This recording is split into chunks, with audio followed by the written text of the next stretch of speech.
అనుముల టమాటా కర్రీకి టమాటాలు, ఉల్లిగడ్డ, అనుములు అంటే చిక్కుడు గింజల్లాగా ఉంటాయి అనుములు.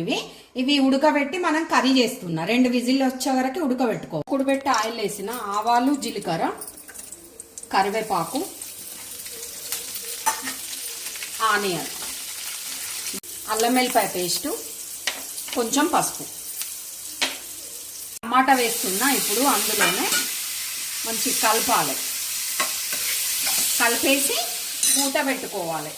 ఇప్పుడు ఉడికిపోయినాయి. అందులోనే ఉప్పు, కారం టేస్ట్కు సరిపడా, కొంచెం కొత్తిమీర, అనుములు ఉడకబెట్టినాయి వేసుకోవాలి. ఇలా